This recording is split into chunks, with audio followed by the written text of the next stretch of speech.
Barco, está no ar mais um No Barco Podcast. É com muita alegria, com muita satisfação e unção sacerdotal que a gente começa esse episódio de hoje aqui.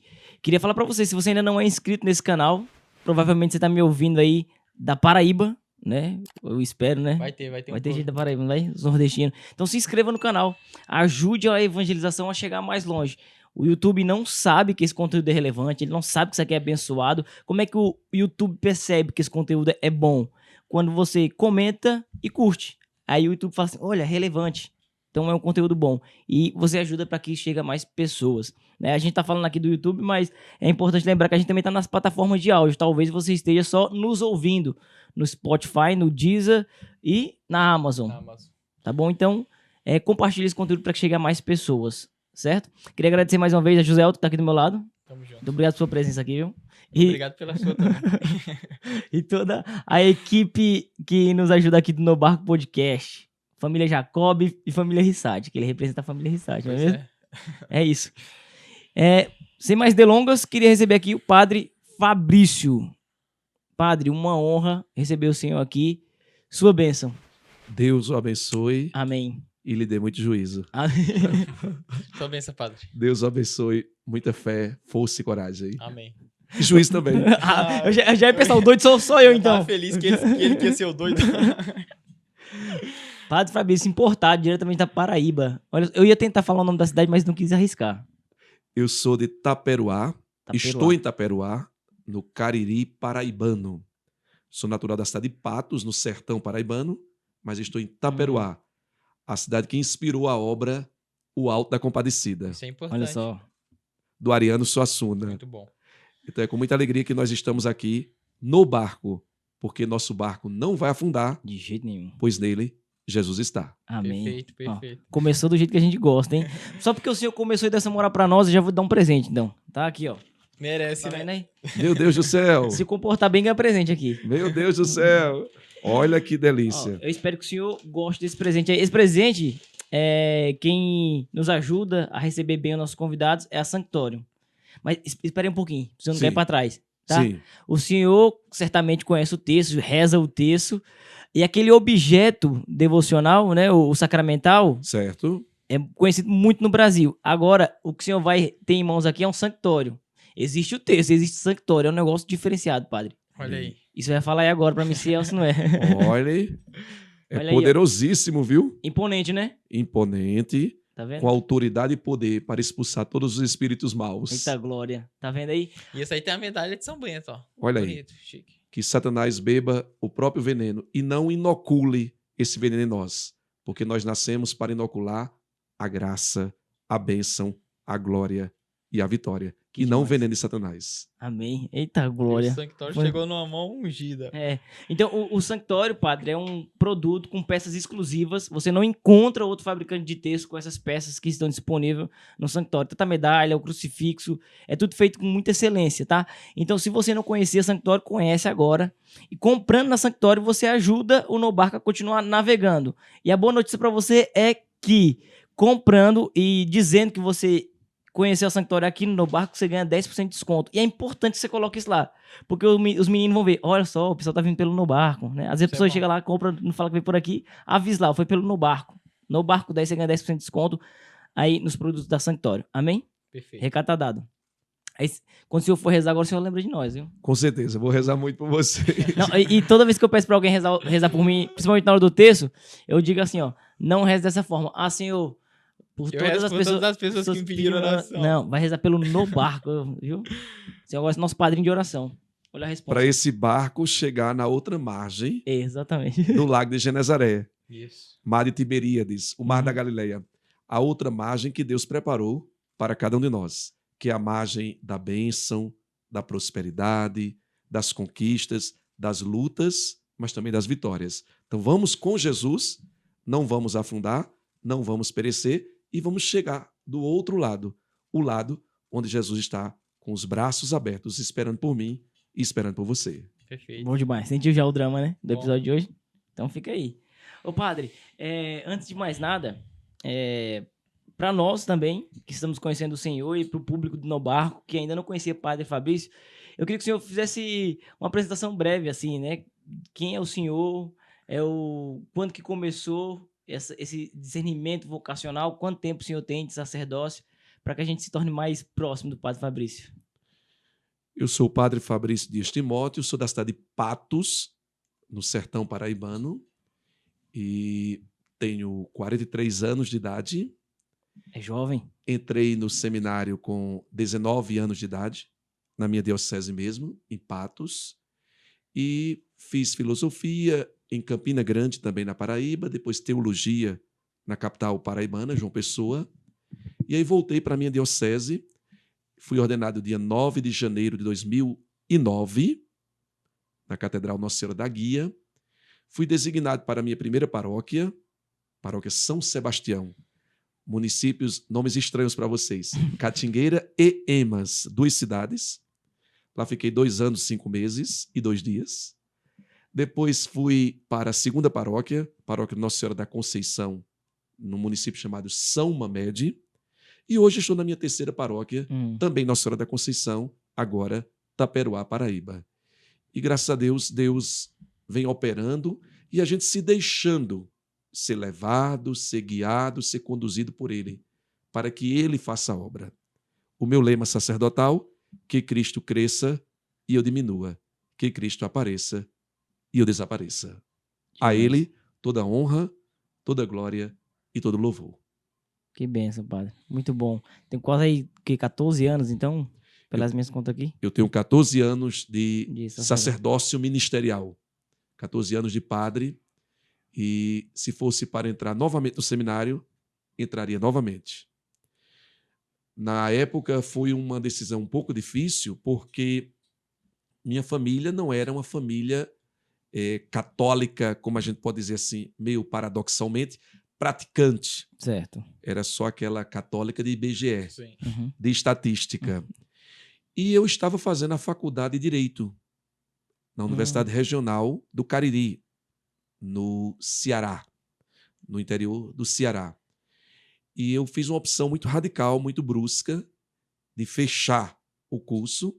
Eu ia cursar o 4º período de Direito, mas... Já estava bem adiantado. Mas o fogo do Espírito Santo estava inflamando, incendiando o meu coração, e eu não tive como me controlar. Eu tive que tomar essa decisão, dar esse passo. Deus me inquietava, e aí, contra tudo e contra todos, eu tomei a decisão radical, mas madura, não foi uma decisão impulsiva, instintiva, primária. Eu refleti muito, eu pensei muito, eu rezei muito. E a minha mãe, de uma forma sensata, ela dizia: o que você escolher, segundo Deus, eu apoio você. Apesar de não ter uma vivência católica ativa, praticante, mas tinha uma sensibilidade cristã e evangélica impressionante. Existe um temor cultural no brasileiro, principalmente no povo nordestino, né? Exatamente. Existe um temor reverencial a Deus e uma sintonia, mesmo quando não há uma prática religiosa, mas há uma sintonia muito profunda com Deus, um respeito e um amor incondicional a Deus e às coisas de Deus, às realidades divinas. Então, nessa vibe, minha mãe disse: o que você escolher, eu o apoio. E aí eu fiz a opção pelo seminário, entrei no ano 2000 no seminário e, repito, se fosse para entrar novamente, eu entraria novamente, fecharia novamente o curso, porque eu me realizei na vida seminarística e hoje, principalmente, na vida presbiteral. Mas aí, então, existia uma experiência com Jesus antes dessa decisão. Essa aí foi a decisão para entrar no seminário. Então, imagino eu que o senhor já tinha uma caminhada de fé ali. Interessante que eu não tinha uma caminhada de fé até os meus 15 anos de idade. Olha só. Eu era um jovem de uma vida muito regular, muito retilínea, constante, que vivia basicamente num tripé. Escola, minha família e a casa de alguns amigos. Onde eu não conversava com os meus amigos. Eu nunca gostei de conversar com pessoas da minha idade. Eu conversava mais com os pais dos meus amigos. Entendi. Eu sempre gostava de conversar com pessoas mais maduras, mais adultas, mais experientes na vida. Só que minha mãe, ela começou a ficar preocupada. Esse jovem é meio sui generis, é meio excêntrico. Só casa de alguns amigos, escola. Onde estão as namoradas? Uhum. Onde estão as festas? Onde estão as saídas, o lazer, a dimensão lúdica do congraçamento, da confraternização? Nada disso aparecia no meu dia a dia, no meu cotidiano. E minha mãe, na contramão de todas as outras mães, ela tentou me levar, pasmem, a uma festa. A uma festa. Porque ela dizia, tem alguma coisa anormal, tem alguma anomalia psicológica aí, afetiva. E ela tentou me levar a uma festa. Só que quando minha mãe me deixava na festa, que ela virava as costas, eu saía. Eu não conseguia me enquadrar, me encaixar, me encontrar ali na festa. Curioso. Eu não gosto daqui, eu me sinto, como diz o adágio popular, um peixe fora d'água. Quando ela percebeu que na festa não dava, o processo de socialização para mim não dava na festa, ela ficou sabendo que na minha paróquia de origem, paróquia Santo Antônio, em Patos, havia uma missa intitulada Missa da Juventude. Missa para a Juventude. Ela disse, vai ser aqui que eu vou o encaixar. E ela me obrigou a ir a essa missa. E eu fui ali a contragosto, com muita raiva. Só que algo interessante aconteceu nessa missa. Como eu gostava de estudar, a pregação do padre me impressionou. A pregação do padre me encantou. O padre muito douto, muito erudito, muito eloquente, uma retórica muito profunda, um conhecimento de linguística, especialmente da língua portuguesa, exímio, maravilhoso. E eu disse, pronto, agora eu gostei. Agora eu gostei da pregação desse padre. Mas qual é a fonte do conhecimento desse padre? A fonte são as Sagradas Escrituras. E aí eu comecei a folhear a Bíblia não pela fé, Certo. não pela matéria de fé, mas por uma curiosidade intelectual. Eu comecei a perscrutar as Sagradas Escrituras para descobrir a fonte do saber daquele padre. E aí, quando eu mergulhei nas Sagradas Escrituras, por uma curiosidade acadêmica, intelectual, de oratória, de linguística, descobri outra coisa. Descobri uma pessoa. Descobri uma pessoa. Que demais.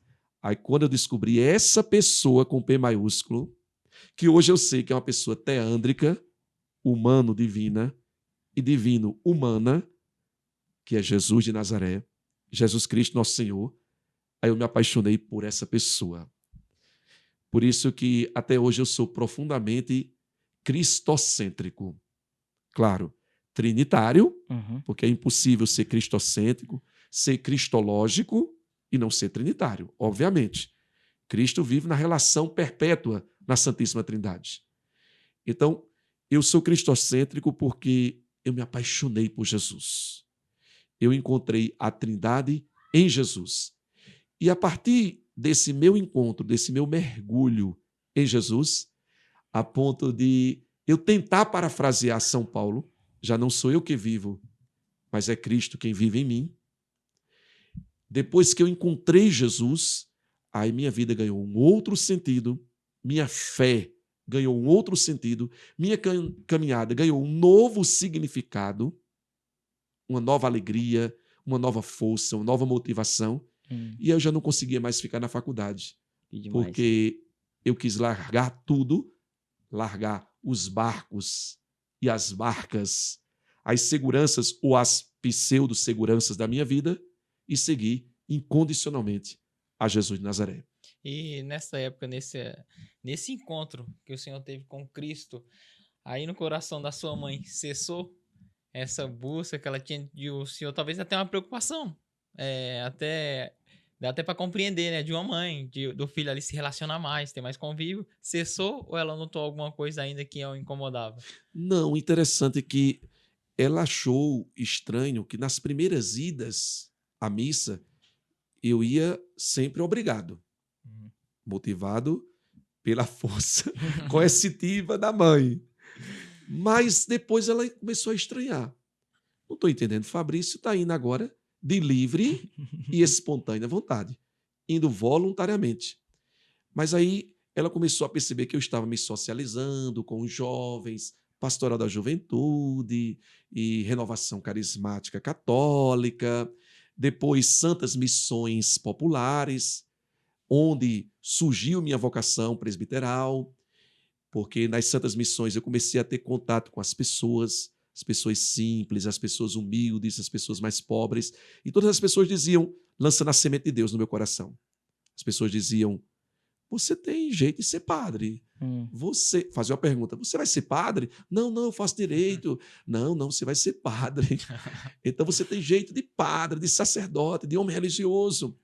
E aí ela percebeu esse processo de socialização, de relacionamento mais fecundo, mais profícuo, e foi acalmando o coração dela, porque estava vendo agora eu interagindo com Deus, interagindo com a igreja, com a comunidade de fé, interagindo com os irmãos, com os mais idosos, agora com os mais jovens, interagindo com minha vida e tendo mais alegria de viver. E o coração da mãe foi sendo acalentado e acalmado, porque viu o filho mais feliz, brilhando mais os seus olhos e com uma vibração muito mais ardorosa na vida.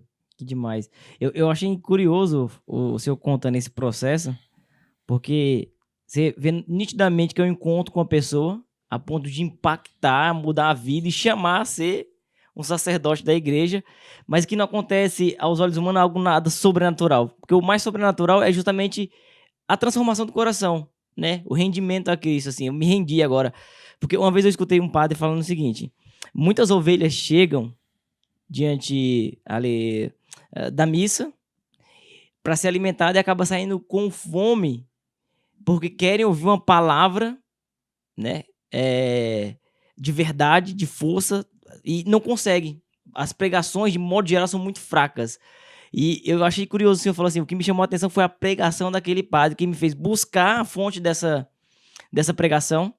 E aí, levando em conta que a gente está no mês da Bíblia, eu acho muito providencial o senhor ter chegado, a gente ter chegado nesse assunto, o senhor contar essa sua experiência através de uma boa pregação embasada verdadeiramente na palavra.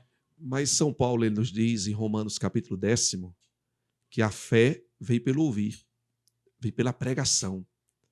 A pregação feita com autoridade, com unção, com sabedoria, com humildade, com preparação, com escuta e, sobretudo, feita com amor.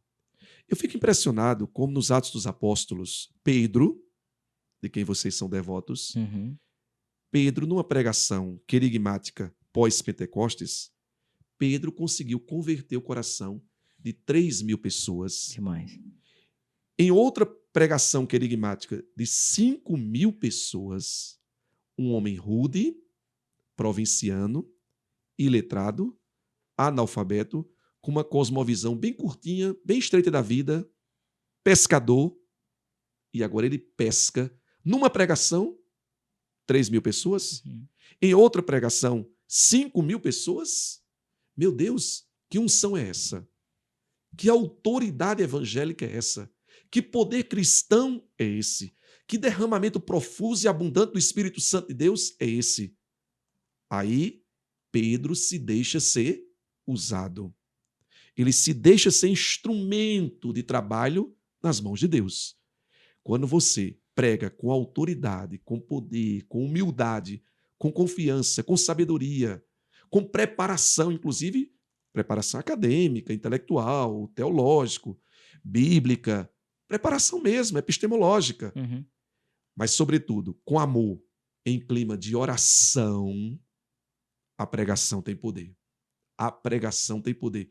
Quando a pregação é feita com autoridade, ela remove até os corações mais petrificados, até os corações mais duros, tirando esses corações de pedra e colocando corações de carne, que palpitam, corações que sentem o poder, a alegria, a força e a motivação do Evangelho. Não tenho dúvida, quando a pregação ela é feita na unção do Espírito Santo, o milagre de Deus acontece.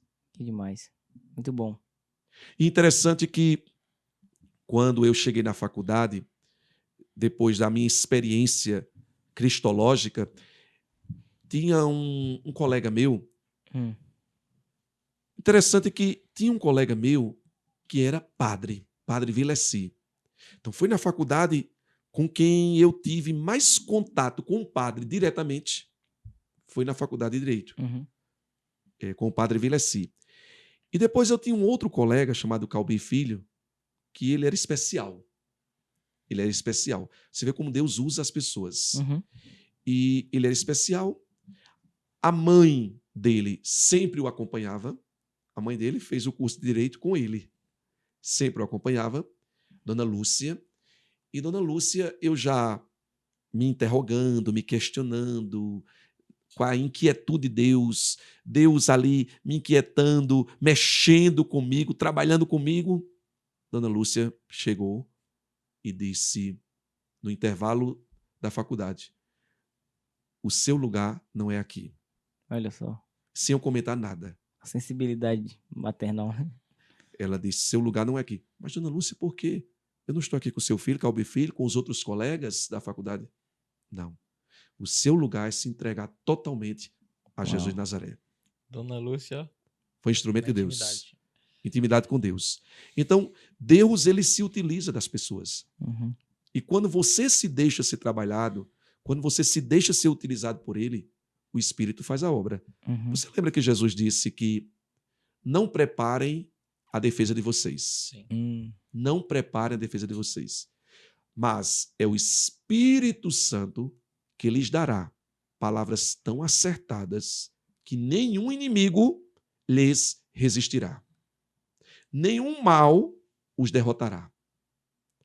Deus, o Espírito de Deus, o Espírito que procede do Pai e do Filho, vai dar palavras tão poderosas, tão acertadas, palavras tão certeiras, que até os corações mais desvirtuados, mais desnorteados, vão ser reorientados, ressignificados, salvos e libertos em nome de Jesus. Uau. Muito bom. Então, é deixar o Espírito Santo agir, você faça a sua parte, já diz o adágio popular, o estribilho popular, faça a sua parte, que Deus fará a dele. Uhum. Indubitavelmente, Deus fará a dele. Faça a tua parte que eu te ajudarei. Então, você se prepare, porque Deus tem obras maravilhosas e grandiosas preparadas para você. Ninguém merece, mas é mérito de Deus, é misericórdia do Senhor. E quando você se abre, Apocalipse 3, 20, eis que estou à porta e bato. Se você abrir, eu vou cear com você, eu vou abençoar a sua vida, eu vou iluminar a sua vida, eu vou reorientar a sua vida, eu vou lhe dar a vitória que você tanto precisa. Ô padre, a gente percebe, por esse pouco tempo de conversa e por aquilo que a gente deu uma pesquisada na internet a seu respeito, que o senhor conduz o seu ministério de tal forma a lutar para tirar os empecilhos para que o Espírito Santo possa agir Isso. através do senhor, né? Porque já se dizia que o Espírito Santo faria tanto se a gente não atrapalhasse, e a gente vê que o senhor é alguém que tenta tirar todos os empecilhos para que o Espírito Santo possa agir através da sua vida. E no mundo tão cético, né? Uma geração tão cética que se distanciou de Deus e por isso não consegue contemplar o milagre no cotidiano, a gente percebe que é um padre aberto aos dons espirituais. Eu queria escutar do senhor como é que você enxerga a manifestação dos dons carismáticos hoje dentro da igreja. Se é uma coisa que ultrapassou ou não, Deus está agindo com poder, com unção, através dos seus, né? Sabendo que ele falou, né? Aqueles que creem em mim farão as obras que eu faço, farão ainda maiores. Eu queria ouvir do senhor, né? Como que o senhor entende esse manifestar dos dons, o mover carismático dentro da igreja católica hoje. Eu respondo a você, mas falando sobre os obstáculos. Certo. Os obstáculos, eu me lembrei de João capítulo 5. Uhum. O homem, 38 anos de paralisia. Aleijado, paralítico, 38 anos paralisado. E aí Jesus chega na margem, nas bordas da piscina de Betesda, e Jesus pergunta ao homem, você quer ser curado? Você quer ser curado? Você quer ser abençoado? Você quer ser transformado? Você quer ser levantado? Você quer ser reorientado? Você quer ser salvo? O homem, numa pergunta tão óbvia e parece até retórica, como essa, ou até tão tola, porque quem é que não quer ser curado? O homem não respondeu diretamente. O homem disse: Senhor, eu não tenho ninguém que me ajude. Eu não tenho condições de pular na piscina de Betesda, porque havia uma tradição que um anjo descia de quando em vez e mexia, chacoalhava com a água da piscina de Betesda. E o primeiro doente que pulasse, que entrasse naquela piscina, depois que a água fosse mexida, o primeiro doente ficava curado de qualquer enfermidade, de qualquer doença. Agora, olha a principal doença. Olhem a principal doença. Você quer ser curado? Senhor, eu não tenho condições de pular, porque quando eu me aproximo, alguém pula na minha frente, pula primeiro e recebe a cura primeiro. Certo. E não tem ninguém que me ajude. Interessante. Para você ser transformado, você tem que remover alguns obstáculos. Primeiro, ninguém me ajuda. Você tem que assumir o seu protagonismo. Não terceirize as responsabilidades. Não busque culpados. Não busque bodes expiatórios. A murmuração. Ninguém me ajuda. Ninguém me ama. Ninguém cuida de mim. Aí vem murmuração, lamentação, pessimismo, espírito de derrota, derrotismo, espírito de falência. Tudo isso são empecilhos para você receber a graça de Deus. Aí vem um sentimento de que todos me rejeitam, hetero-rejeição, que se transforma numa auto-rejeição. Eu me sinto tão rejeitado pelos outros que eu começo a me auto-rejeitar. Eu começo a pensar que ninguém me aceita, que eu internalizo isso como uma não aceitação de si mesmo. Uma não aceitação de si próprio. Meu Deus do céu, esse sentimento de auto-rejeição, de não aceitação, de pessimismo, de falência, de derrotismo, de negativismo. Meu Deus do céu, esse ciclo letal e fatal, e esse círculo do negativismo impedem a graça acontecer. Nossa, poderoso. Impedem o milagre acontecer. Você precisa sair desse ciclo e desse círculo de negativismo e de pessimismo. Você precisa acreditar, você precisa confiar, você precisa querer, você precisa crer e você precisa se autodeterminar. Eu sempre resumo que a pessoa, para ser curada, ela precisa querer, crer, decidir e agir. Querer, crer, decidir e agir. Se você não quiser, se você não acreditar, não crer, se você não tomar uma decisão, ficar sempre procurando culpados. E aí vem a protelação, a postergação, a procrastinação, adiando. Você sabe qual é a palavra que Satanás mais gosta? Cras. Amanhã. Quando é que você vai tomar posse da graça de Deus? Amanhã. Quando é que você vai mudar de vida? Amanhã. Quando é que você vai se converter? Deixa para amanhã. Quando é que você vai voltar à igreja? Amanhã. Quando é que você vai começar a ler a Bíblia? Amanhã. Cras. Quando é que você vai ter uma vida de oração? Amanhã. Cras. Quando é que você vai começar a fazer exercício físico? Amanhã. Quando é que você vai fazer uma dieta? Amanhã. Quando é que você vai começar a se cuidar? Cras. Amanhã. Agora, qual é a palavra que Jesus mais gosta? O advérbio de tempo? Hoje. Lucas 19, quando ele entrou na casa de Zaqueu. Hoje, a salvação entrou nesta casa. Toma posse. Hoje, a salvação entrou na sua família. Hoje, a salvação entrou na sua vida. Lucas 23, 43. Senhor, lembra-te de mim quando tu chegares ao paraíso. O dito bom ladrão. Ainda hoje. Eita glória. Ainda hoje tu estarás comigo no paraíso.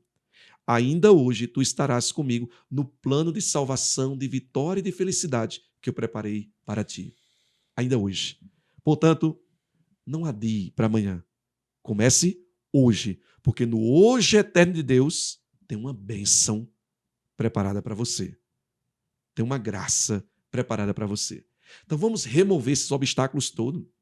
A incredulidade, o desespero, o desamor, a sensação de que você, a ideia nefasta de que você não é capaz de amar, de que você não é capaz de se amar.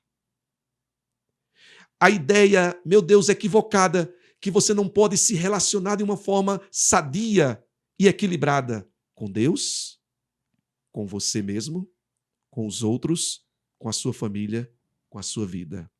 Vamos remover esses obstáculos.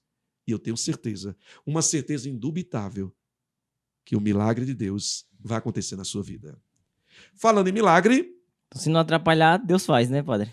Se não atrapalhar... Olha, eu sempre digo assim, se você permitir, Deus vai agir. Deus vai agir. Se você deixar, Deus vai operar. Se você liberar, Deus vai transformar. Deus, já diz o adágio popular, Deus é educado, ele bate na porta. Ele só vai entrar se você, de uma forma deliberada e voluntária, abrir a porta. Então, o que é que eu posso fazer para não atrapalhar? Me deixar, me abandonar, me entregar. Deixar Deus operar. Minha parte é só essa. Deus é tão grandioso, tão misericordioso, tão maravilhoso, que minha parte é só essa. Eis aqui, Senhor. Lucas 1,38. Eis-me aqui, Senhor. Faça-se em mim segundo a vontade do Senhor. Quando eu me deixo ser operado, Deus opera, meu amigo. Quando eu me deixo ser trabalhado, Deus trabalha. E quando eu me deixo ser transformado, Deus transforma e transforma plenamente. Transforma totalmente a nossa vida. Falando em milagre, eu entro na sua pergunta mais direta. Interessante que um terço do evangelho, pegando aqui especialmente os evangelhos sinóticos, Mateus, Marcos e Lucas, um terço, aproximadamente 33% dos evangelhos sinóticos é Jesus operando curas, milagres, prodígios, portentos, fazendo exorcismos e realizando libertações. Poder. Poder. Poder e autoridade. 33% do evangelho. Eu posso esconder essa verdade? De jeito nenhum. Eu posso ignorar e ser indiferente a isso? Não. É por isso que a palavra milagre, quando não há uma instrumentalização da fé, quando não há uma manipulação da fé, quando não há uma promoção de alienação, quando não há uma exploração, inclusive nas hostes financeiras, econômicas, quando não há um anticientificismo, uma irracionalidade, um fideísmo cego, quando não há um negacionismo, mas quando o milagre é entendido como sinal do agir de Deus, de que o reino de Deus sempre prevalecerá, o reino da justiça, do amor, da verdade, da probidade, da caridade, da transparência, o reino da misericórdia. Quando o milagre é bem entendido na ótica do Evangelho, das Sagradas Escrituras, da tradição apostólica, do magistério da igreja, por favor, o milagre precisa ser fomentado, incentivado e propagado. Oh, glória. Agora, colocando todos esses parâmetros, colocando todos esses paradigmas, paradigma bíblico-teológico, da tradição apostólica, das Sagradas Escrituras, da ciência, das ciências naturais, das ciências sociais. Meu Deus do céu, a gente não pode esconder esse vocábulo do campo lexical do catolicismo. Achei muito interessante que o padre foi colocando toda essa realidade do milagre e já os problemas que pessoas podem fazer um mau uso disso. Porque automaticamente, quando o senhor fala a respeito dos milagres, das graças que acontecem, as pessoas em casa, muita gente pode já ter pensado em todos esses problemas e o senhor já foi colocando. Quando Muito não bom. tem nada disso. É verdade, José. Inclusive, a Igreja Católica é muito Uhum. prudente e sábia quando fala em milagres, exatamente porque aconteceu e acontecem, no plural, muitos casos de manipulação da fé, Certo. de instrumentalização da fé, de promoção da alienação. E aí cai naquilo que Karl Marx dizia: a religião é o ópio do povo, Sim. é a escravidão do povo, quando mal usada é mesmo. Quando instrumentalizada de uma forma unidirecional, unilateral, com interesses narcisistas, egocêntricos, com interesses mesquinhos e míopes, ela se torna alienação mesmo. E um dos instrumentos dessa alienação é essa palavra tão forte, tão poderosa e tão ungida: milagre. O milagre é muitas vezes usado para enganar, para explorar, para massacrar e oprimir as pessoas e fazer com que aquele status quo de injustiça se perpetue. Uhum. Agora, quando o milagre é bem entendido, nessa ótica bíblica, teológica e magisterial, milagre não é opressão, pelo contrário, é libertação. Que demais. Muito bom. Milagre não é queda, é soerguimento. Milagre não é condenação, mas é salvação. E eu posso atestar para você, eu vejo isso diuturnamente. Permitam-me a literação. Diuturnamente e permanentemente. Deus operando e transformando vidas, realizando milagres, intervenções miraculosas, maravilhosas e poderosas. Eita, Deus grande. Para glorificar. Quando ele age sempre de uma forma inovadora, criativa, dinâmica, larga e abundante. O pecado é monótono. Você geralmente cai nos mesmos pecados, aquela mesma lamúria, aquela mesma lamentação. Se tem uma coisa que o demônio precisa ser, é criativo, né? Ele não consegue ser. Ele não consegue ser criativo. Ele sempre nos engana nas mesmas fragilidades. Né? Ele sempre nos engana, ele sempre nos fisga nas mesmas fraquezas. Nós é que somos abestalhados. Nós é que somos tolos, que nos deixamos ser enganados ainda pelo demônio, o pai da mentira, o pai dos fake news. Já Deus não. Deus, ele é criativo, dinâmico, inovador, abundante, largo, no bom sentido, exagerado. Exagerado de amor, de abundância. Não é à toa que Nossa Senhora ela é chamada de Keharitomeno, que quer dizer transbordante. Porque quando Deus age, ele dá tanto que ainda faz transbordar de graças, de bênçãos e de maravilhas. Muito bom, muito bom.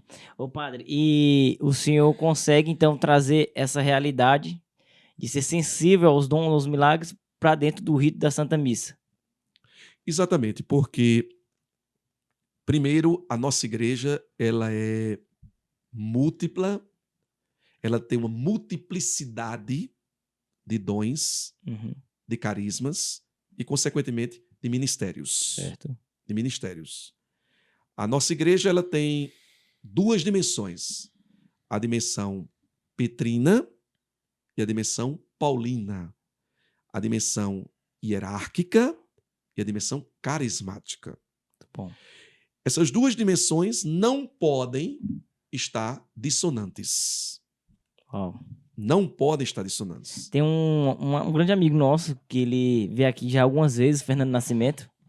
Ele compôs durante muito tempo o time ali da século XXI. Veio aqui dar umas formações para nós e ele fala algo muito interessante. Ele fala assim, uma das coisas mais poderosas na igreja é quando o mover carismático se une com sua tradição. Né? Esse munus petrino e essa característica do apóstolo Paulo, de evangelista. Ele fala assim, o demônio, sabendo disso, causou uma divisão, como se fossem duas coisas distintas dentro da igreja. Então, eu não posso ser, ao mesmo tempo que carismático e um conservador, um tradicional. Ele fala, mas essas coisas não se divergem. Fazendo uma uma analogia, é como se fosse espírito e carne. O espírito não pode estar separado da carne. Uhum.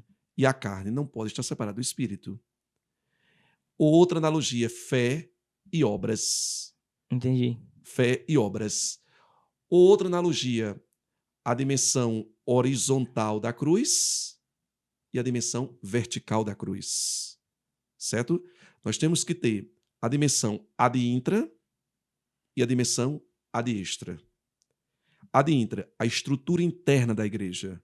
E a hierarquia garante isso como ninguém. Muito bom, padre. A estrutura interna da igreja. É segurança para a igreja isso, né? Segurança, é maturidade, é sabedoria, equilíbrio. E a estrutura ad extra. Vão. É mais ou menos como se fosse o vinde e o ide. O ide. Então, essa dimensão mais carismática, ad gentes, missionária, ad extra, vão. E aí, Deus vai manifestar de uma forma múltipla e multifocal,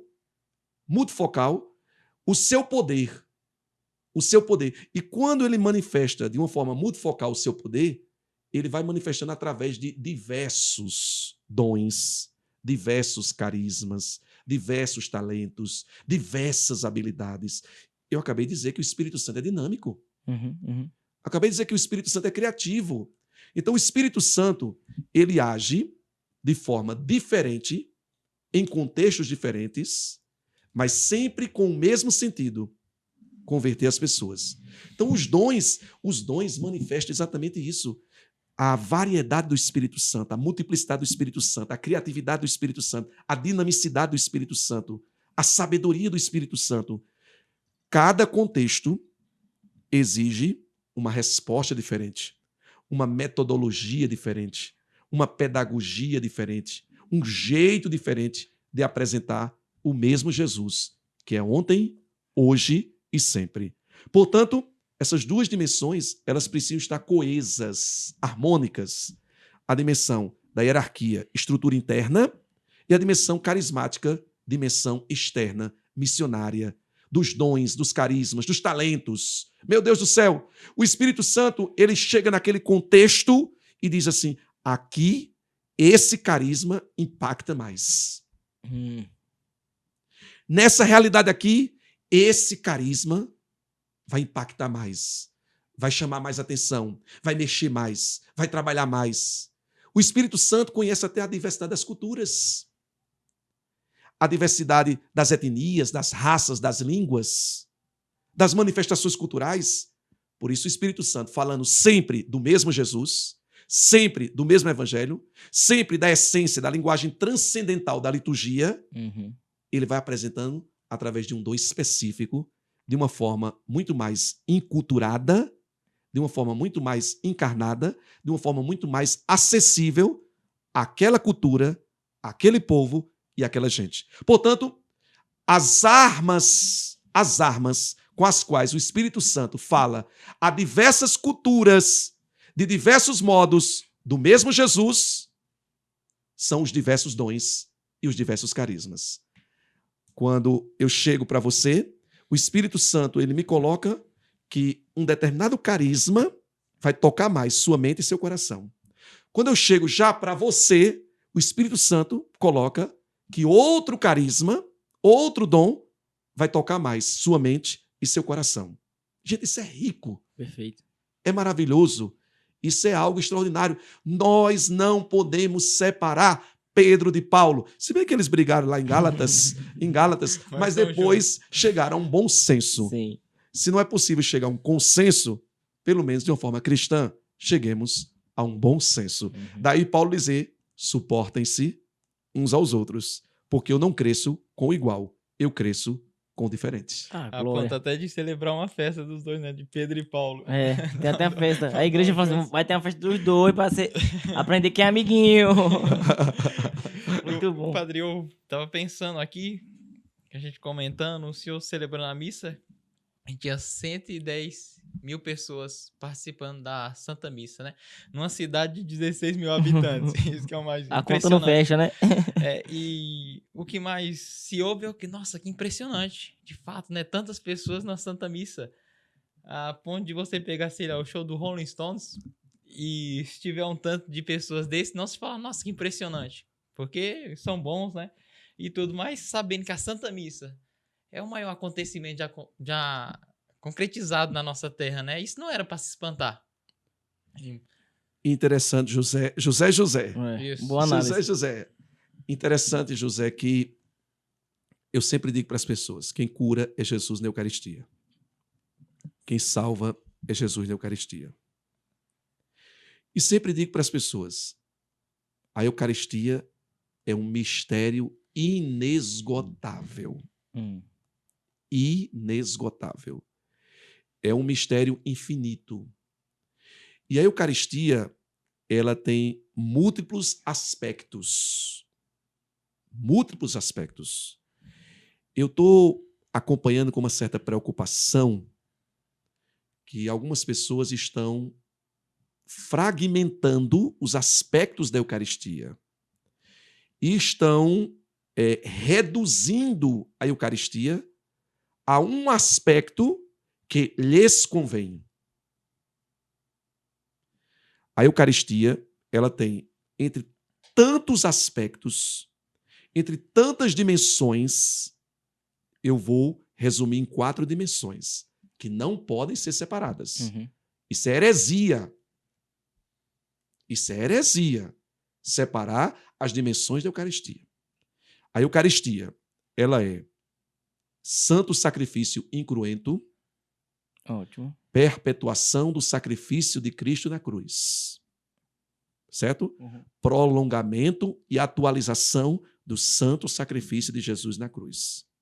Santo sacrifício incruento e sacrifício de louvor. De louvor. A Eucaristia é presença real, segunda dimensão. Presença real. Por isso que ela precisa ser adorada, glorificada, bendita e exaltada. Porque é a presença real de quem? Do corpo, sangue, alma e divindade. Corpo, sangue, alma e divindade de nosso Senhor Jesus Cristo, verdadeiramente presentes sob as espécies transubstanciadas do pão e do vinho. Sacramentalmente presente na Eucaristia. Presença real. Terceira dimensão, a Eucaristia é banquete festivo. Banquete festivo.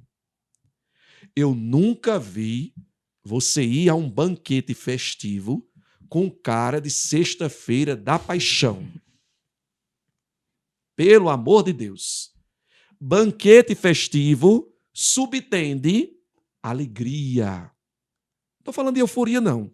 Eu estou falando de alegria, de motivação, de júbilo, de contentamento, de regozijo. Fé viva, né? Uma fé viva. Eu vou até ser pleonástico. Uma fé ardorosa, motivada e motivadora. Agora, entrar e sair de um banquete festivo com uma cara de sexta-feira da paixão, uma cara de quem já morreu e só esqueceram de enterrar você, meu filho, pelo amor de Deus. Isso é heresia. E a outra dimensão, tensão escatológica. Ou seja, é o céu na terra. É o céu na terra. Então, a Eucaristia tem essas 4 dimensões. Eu posso sintetizar nessas 4 dimensões. Presença real, santo sacrifício, banquete festivo e tensão escatológica, que é o céu antecipado prolepticamente aqui no meio de nós. É o céu na terra. Alguém diz, eu nunca fui ao céu. Então, você nunca foi à missa. Você nunca participou da missa. Ah, já sei. Se alguém disser, eu nunca fui ao céu, é porque você assiste missa, você não participa. Você não participa, como diz o Concílio Vaticano II, de forma ativa, frutuosa e consciente. E agora, alegre. Ativa, consciente, frutuosa e alegre. Você tem que participar da missa sim.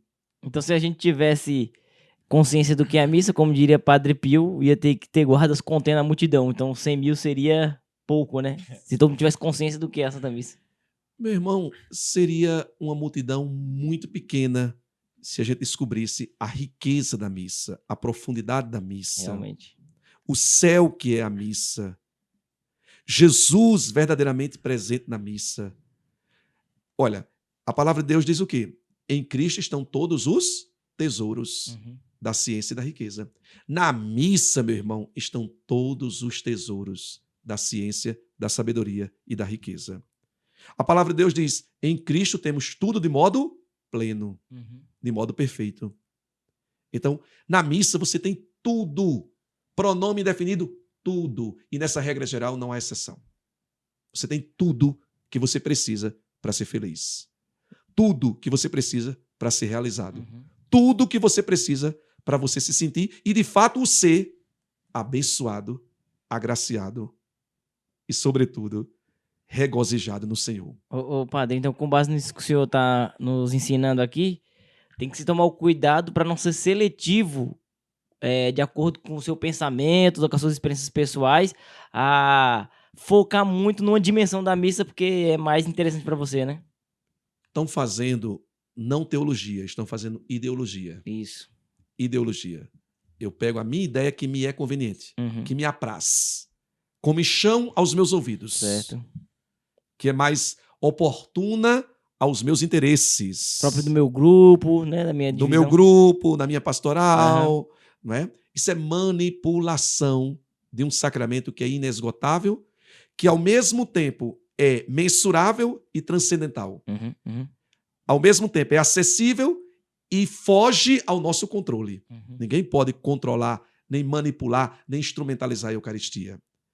Então, na missa com orações de cura e libertação, alguém pode dizer: ah, mas aí... Isso que eu queria que o senhor falasse. Isso não fere a liturgia da Santa Missa, né? A missa com orações de cura e libertação, nela, nós respeitamos as 4 dimensões da Santa Missa. Certo.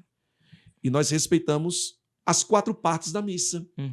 Quais são as 4 partes da missa? Acolhimento, liturgia da palavra, banquete da palavra, liturgia eucarística, banquete eucarístico e ritos finais, envio missionário. A missa é essa. Mas, padre, por que atrai tanta gente? Por que atrai tantas pessoas? 110 mil pessoas na última edição. Porque nós apresentamos o mesmo evangelho, a mesma palavra de Deus, a mesma liturgia, a mesma doutrina, os mesmos dogmas, como dizia João Paulo II, na Novo Milênio Neunt. Faz-se necessária uma nova evangelização. Uma nova evangelização. Santo Padre, o que é uma nova evangelização? É o mesmo evangelho apresentado com uma nova linguagem, com uma nova forma e com um novo ardor. É isso que a gente faz na missa. O mesmo evangelho apresentado de uma nova forma, com uma nova linguagem e com um novo ardor. Uma linguagem mais palatável, uma linguagem mais acessível, uma linguagem mais direta, uma linguagem mais existencial, uma linguagem que não toque só a mente, mas toque, sobretudo, o coração. Uma linguagem que não faz acepção de pessoas, mas que envolve o homem todo e, simultaneamente, todos os homens. Uma linguagem mais alegre, mais contagiante, mais motivadora. Uma pedagogia também mais clara, mais patente. Uma pedagogia que possa impactar as pessoas, que as pessoas possam sair de lá. Ah, entendi o que eu vivenciei. Eu entendi onde eu mergulhei. De que eu participei, pelo amor de Deus. Muitas vezes nós vamos à missa e a gente não entende que nós estamos no céu, que nós estamos no santo tabernáculo do Senhor, que nós estamos no santuário divino. Por quê? Porque a linguagem não favorece, a metodologia não favorece, a pedagogia não favorece e, às vezes, nós não temos o ardor necessário. Não temos o fervor necessário. E aí caímos naquela história dos 2 irmãos. Um era padre e o outro era artista de teatro. Era um ator de teatro. E o irmão, ator, convidou o padre para participar de uma peça teatral. Certo.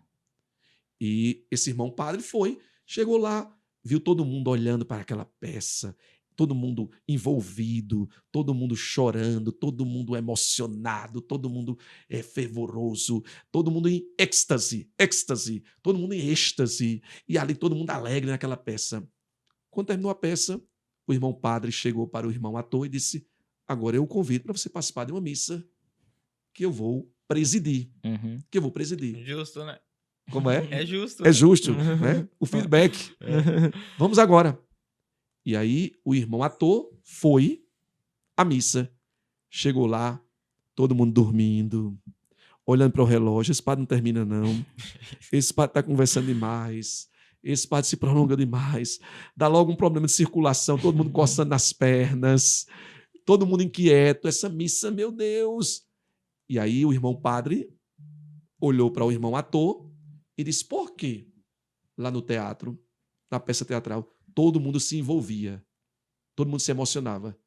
E aqui, na missa, no mistério por excelência, no mistério por antonomasia, a Santa Missa, ninguém se envolve. Ninguém se toca. O ardor não existe. E aí o irmão ator respondeu: porque lá eu tenho a mentira, mas eu apresento com tanta fé que eu faço a mentira parecer ser verdade. E aqui você tem a verdade, mas você apresenta de uma forma tão morta, sem vida, sem ardor, que você faz a verdade parecer ser mentira. Tá, glória. Olha só. Então, o que a gente tenta fazer na missa com orações de cura e libertação é dizer que a verdade é quem cura, é quem salva Bom, padre. e é quem liberta. E essa verdade é que vai brotar no seu coração. A gente tenta apresentar a verdade como sendo verdade. Sim. E as pessoas acatam isso, recebem isso, acolhem isso, vidas são transformadas. Isso é muito forte, apresentar a verdade como o que de fato ela é, a verdade. Porque falta, não falo só com relação à Santa Missa, mas a nossa vida de cristão tantas vezes padece desse entendimento. Eu digo, creio em Cristo.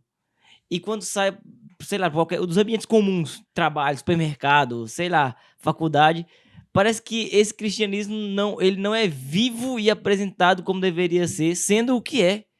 Então, eu sou cristão, digo que creio em tudo aquilo que está descrito no Credo Apostólico, na Sagrada Escritura, e a minha vida ela passa despercebida no meio de um monte de pagão. Até Sou porque estranho. dizem que a responsabilidade é do padre, né?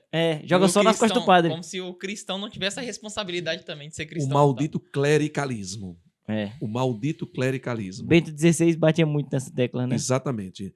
De achar que o missionário é apenas o padre. Você, meu filho, você é missionário. Você, meu filho. Você que me escuta, você que me acompanha. Você é missionário.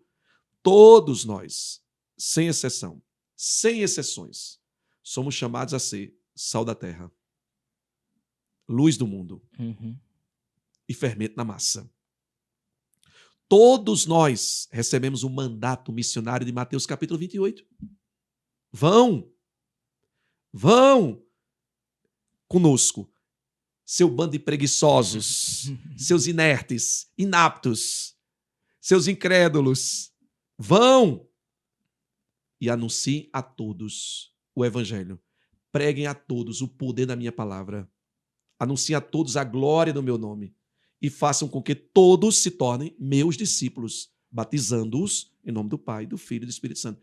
E diz mais uma promessa: e eis que estarei com vocês todos os dias, até o final dos tempos. Jesus é tão bom que ele manda, mas ele promete a sua presença. Ele promete o seu amor, a sua companhia fidedigna. E aí, Salmo 90, caiam 1.000 à minha direita, 10.000 à minha esquerda, mas com ele nenhum mal me atingirá. Então é um mandato missionário para todos. Todos nós somos missionários. E não só o padre. É muito triste quando tem um doente que recebe a visita de 10 católicos, 10 católicos, e ele diz assim: ninguém da Igreja Católica veio aqui me visitar. Quando ele diz assim, ninguém da Igreja Católica veio aqui me visitar, o que é que ele quer dizer? Qual é a mensagem subliminar? Que igreja para ele é só o padre. Sim. É só o padre. Ninguém da Igreja Católica me deu as boas-vindas. Qual é a mensagem subliminar? o padre não falou comigo. Igreja é só o padre. Tire esse pensamento maldito do clericalismo. Todos nós. Agora, aquilo que você falava, cuidado na separação entre fé e vida. Uhum. Eu não quero só dizer amém. Preciso mostrar com a vida que eu creio. Preciso mostrar com a vida que eu creio. Não, e é engraçado, hoje menos, mas ainda acontece. Teve um tempo que a gente recebia um povo lá em casa, né? Que a gente coordenava uma missão de jovens e o pessoal ia lá pra casa pra gente fazer um momento de oração lá. E quando eles chegavam na portaria do condomínio pra falar que ia lá em casa, o porteiro falava, vai na casa do pastor. É engraçado, toda vez que tem uma manifestação mais pública de fé, a pessoa associa isso a um evangélico, não a um católico. Essa semana passada mesmo, eu tava no consultório, aí a secretária falou assim, Everton, você é católico, mas é um católico diferente, parece que é evangélico. Porque a gente vê você falando alguma coisa de Deus na internet, geralmente os católicos não fazem isso. Mas tenha cuidado, meu filho, porque Jesus disse assim, olhe bem, aquele que tiver vergonha de falar do meu nome diante dos homens, eu terei vergonha no juízo final de pronunciar o seu nome diante do meu Pai que está nos céus. E aquele que proclamar ousadamente o meu nome diante dos homens, eu também irei proclamar o nome dele diante do meu Pai que está nos céus. Não podemos ter vergonha de Jesus. Amém. Onde?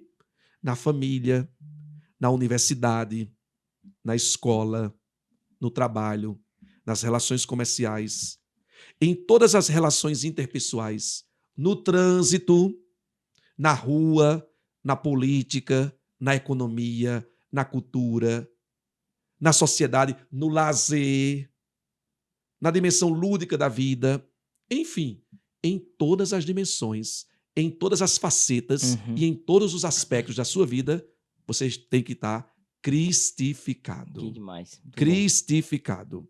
Você tem que estar cristificado. Levar Jesus onde você estiver e aonde você for.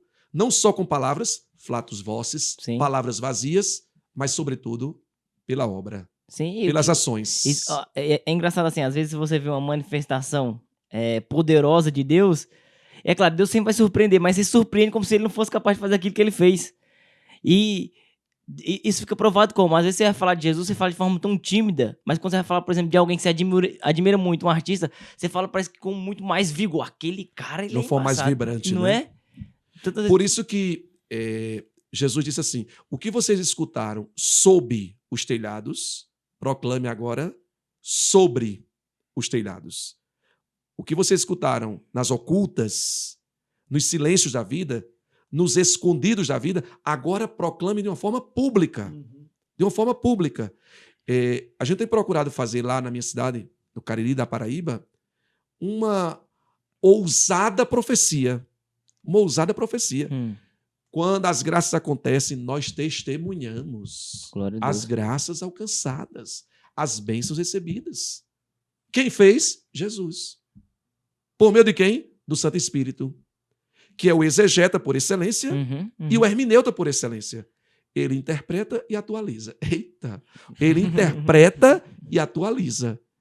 Por isso que Jesus disse em João 14, quem acreditar em mim fará as obras que eu fiz e fará obras maiores do que as que eu fiz. É isso que está acontecendo. É bíblico, O Espírito de Deus está realizando. Ele está interpretando e está atualizando. Ele interpreta e atualiza. E a gente precisa proclamar que Deus está operando abundantemente no meio de nós. Agora, tanto quanto no tempo que ele andava na terra. No tempo apostólico. É porque assim, o mesmo Deus que está na Bíblia fazendo essas coisas, ele faz hoje da mesma forma. Ele tem interesse em fazer. E ele disse que os sinais acompanhariam a pregação, né? Em Marcos 16, ele disse, querem saber quais são os sinais dos verdadeiros pregadores? Aí ele vai dizendo, expulsarão demônios, curarão doentes, se pegarem em serpentes venenosas, não morrerão, falarão novas línguas, realizarão portentos e prodígios maravilhosos. Você crê ou não crê? Jesus disse em João 11:40, se você crê, esse ali, não sei se ele, mas ele crê, o bichinho é santo. Pega na mão do padre aqui, meu filho. Se você crê, verá a glória de Deus acontecer. Amém. Toma posse. Amém. Se você crê, verá a glória de Deus acontecer. Amém. E é isso que está acontecendo. Uhum. Nós cremos e Deus realiza. Sim. Ô, padre, eu queria, pra avivar nossa fé, eu tenho certeza que quem tá assistindo tá sentindo a unção e o poder, que o Senhor testemunhasse algumas coisas que o Senhor já pôde presenciar. Deus deu essa graça no seu tempo de ministério, de ousadia no Espírito Santo. São muitos O testemunhos. que viu? vier ao de seu testemunho, coração. né? É. São muitos testemunhos. Deixa eu ver se eu catalogo aqui mentalmente Aham. alguns. Eu sempre cito um testemunho de um senhor de 84 anos de idade. Ele mora numa comunidade rural da minha cidade, chamada Giral do Capim, num sítio. Certo. E ele estava com câncer na próstata. Estava fazendo quimioterapia e radioterapia. Quimioterapia e radioterapia. E eu fui celebrar na Capela São José, que é uma capela vizinha à casa dele. Vizinha à casa dele. Sempre que termina a missa, eu atendo as pessoas. Eu fico aconselhando, rezando, confessando. E nesse dia, já era por volta de 3 horas da manhã. Uhum. 3 horas da manhã. E os filhos chegaram até a minha pessoa e disseram: padre, a gente sabe que o senhor está muito cansado, exausto, mas a gente gostaria que o senhor fosse rezar em nosso Pai. Humanamente, eu tive vontade de dizer: eu não aguento mais. Eu não suporto mais. Minha mãe estava ao meu lado. E ela me beliscou aqui, me cutucou e disse: vá. Olha que interessante, a mãe Intercedeu. A mãe pediu, o filho atendeu. Então, vá. Eu saí, entrei na casa, rezei rapidamente, aproximadamente 3 horas da manhã. Eu estava exaurido, esgotado, Naturalmente. naturalmente. E aí eu rezei e fui embora para casa. Uhum. Voltei para a zona urbana. Um mês depois, resumindo, os filhos voltam com o pai para continuar o tratamento, para o pai continuar o tratamento. Quando chegam lá, os médicos ficam surpresos com a reação do doente, com o novo estado de vida do doente, Uhum. como ele estava bem, e aí requisitaram novos exames. Pasmem. Ele estava totalmente curado. Amém. Totalmente curado. Câncer na próstata, 84 anos de vida. É só. E eu falo que Totalmente curado. a obra é tão grande que eu fico imaginando na cabeça dos médicos, né? Na realização dos Não, exames. inclusive todos os médicos, eles disseram: aqui só tem uma explicação. Milagre. Só tem uma explicação. Uhum. Milagre. Outro fato um senhor, ele estava com câncer no estômago. Eu estava celebrando na minha paróquia anterior, São Mamede, antes de ir para Taperoá, a missa com orações de cura e libertação. Certo. E no momento da adoração ao Santíssimo, eu pedi que as pessoas apresentassem os exames médicos. A filha desse senhor, que estava lá com ele tinha 64 anos. A filha apresentou todos os exames. E esse senhor ia fazer um procedimento cirúrgico, passar por uma cirurgia. Após a missa foi no sábado, o procedimento cirúrgico seria na quarta-feira. Na quarta-feira. Uhum. Ele volta e vai fazer em João Pessoa, na capital da Paraíba, o procedimento cirúrgico. Quando chegou lá, colocou aquela bata, aquela veste para fazer o procedimento cirúrgico, tal. Na banca de médicos, na equipe médica, havia uma médica recém-formada e Deus inquietou o coração daquela médica. E ela chegou para o coordenador da banca, da equipe médica, daquele conjunto de médicos, e disse: doutor, tem uma coisa me inquietando que a gente precisa repetir os exames desse senhor. E aí o doutor-chefe da equipe médica disse: doutora, você está começando agora. saiba de uma coisa. Em medicina, ninguém pode perder tempo. Perder tempo é perder vida para o paciente. E aí ela se calou, ela silenciou. Depois ela voltou e disse, doutor, desculpe, mas está me inquietando demais que a gente não deve fazer o procedimento cirúrgico sem repetir os exames. Um dado, o chefe da equipe médica era ateu. Nossa. Ateu. E aí, doutor, eu já falei para você, em medicina não se perde tempo. Mas já que você está insistindo, vou fazer. Aí colocou caráter de urgência urgentíssima. A repetição de todos os exames. Quando os exames chegaram, a doutora recebeu, abriu, os olhos dela começaram a lacrimejar, chorar muito, e ela disse, olha, doutor. Aí ele disse, não acredito. Agora sou eu que vou requisitar novos exames. Urgente, urgentíssimo, sississíssimo. Agora sou eu que quero novos exames. E aí ele fez novos exames. Resultado? O médico disse, não sei o que aconteceu. A médica disse, milagre de Deus. Ele disse, eu não acredito nessas coisas. E aí ele pegou uma biópsia, fez uma biópsia, não sei exatamente os termos técnicos, e mandou para os Estados Unidos, para ver se encontrava alguma explicação científica. Certo. Empírico-científica. Até hoje, não tem explicação nenhuma, e o homem está curado Glória e a restaurado Deus. em nome de Jesus. E a médica nova ali, recém, tá com excelência, né? Porque Excelência, excelência. acertou ali na... Tem muitos casos. Ô, padre, só uma questão que eu vim aqui. Eu vi que o senhor se move muito, assim, o Espírito Santo usa o senhor nesse sentido de cura. Existe, pelo que me parece, né, em teoria, uma diferença entre milagre e cura, né?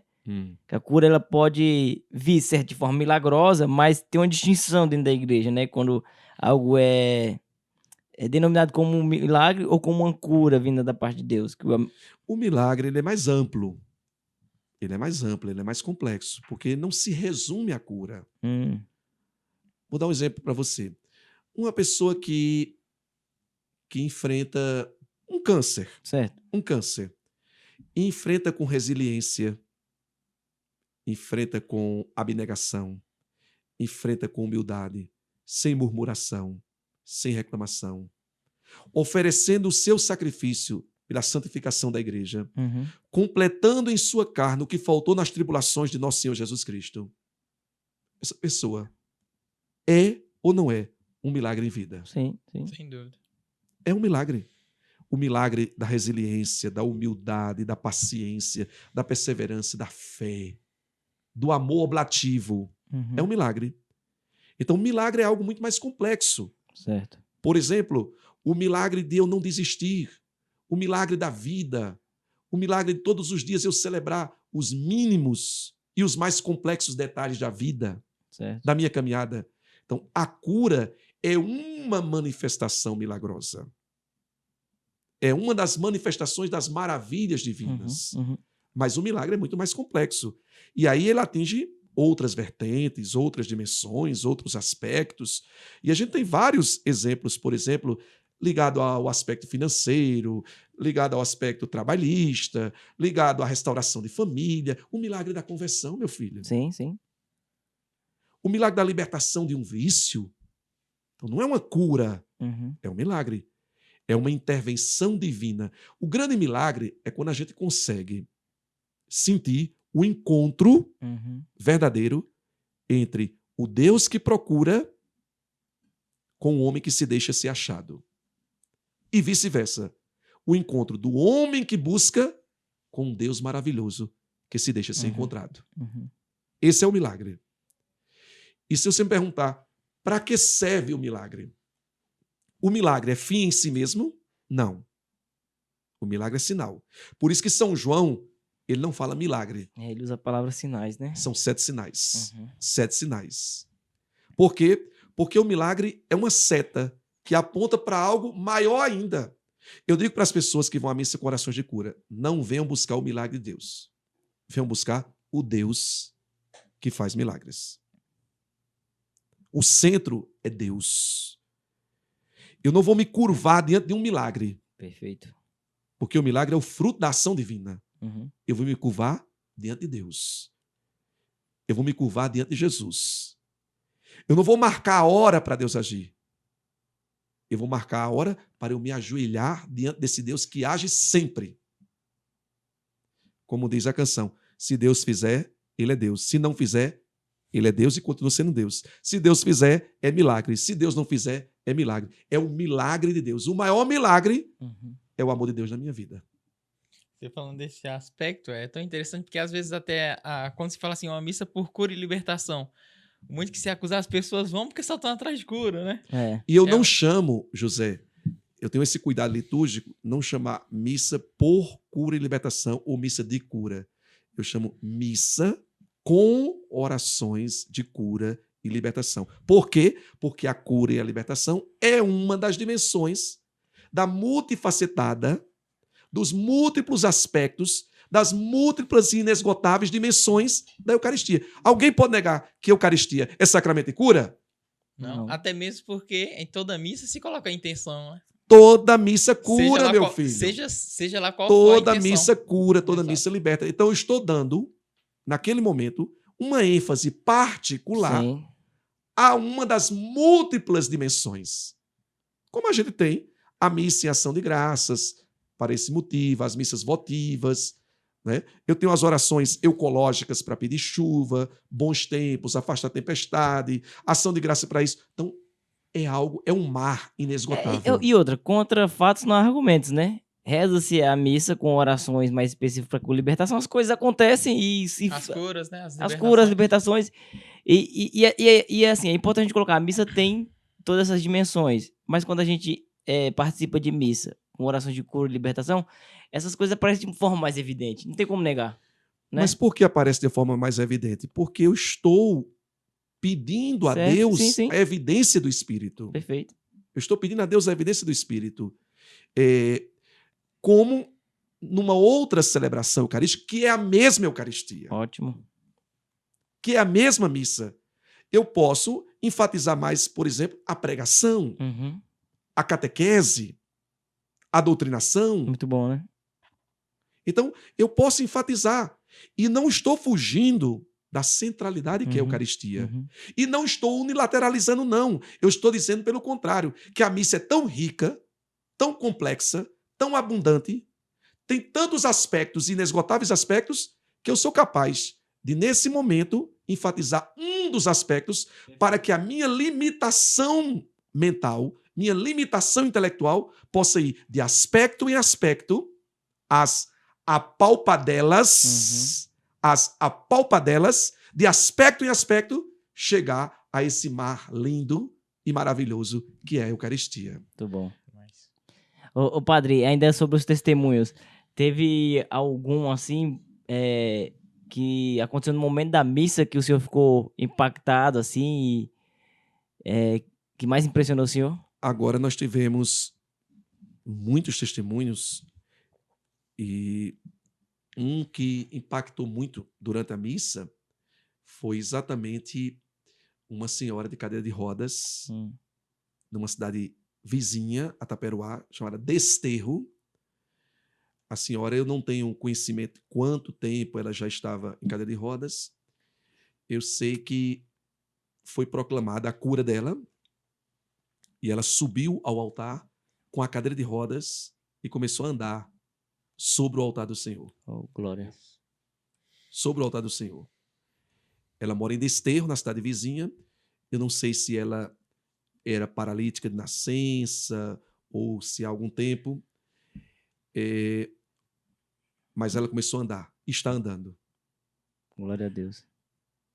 Falando em pessoa de cadeira de rodas, eu aqui me lembrei de uma moça de 17 anos de idade e ela veio participar da missa da cidade de Caicó, no Rio Grande do Norte. É um pouco distante de lá. E quando terminou a missa, a família conduziu-a até o altar para eu colocar a mão sobre a cabeça. E aí veio a minha fraqueza humana, os meus limites humanos, a minha incredulidade humana. E eu disse, meu Deus do céu, essa família participou da missa? E ainda quer que eu coloque a mão na cabeça dessa pessoa, pelo amor de Deus?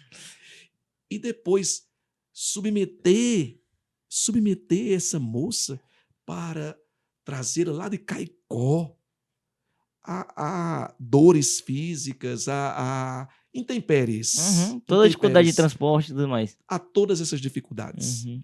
E eu fiquei ali, remoendo por dentro, mas por fora, ó a falsidade do padre, misericórdia, Jesus, por fora sorrindo, né? Por fora sorrindo. E eu coloquei a mão sobre a cabeça da menina e ela foi para casa. 42 dias depois ela volta. Padre. Que é isso, minha filha? O senhor sabe quem sou eu? Não. Eu sou aquela moça de Caicó.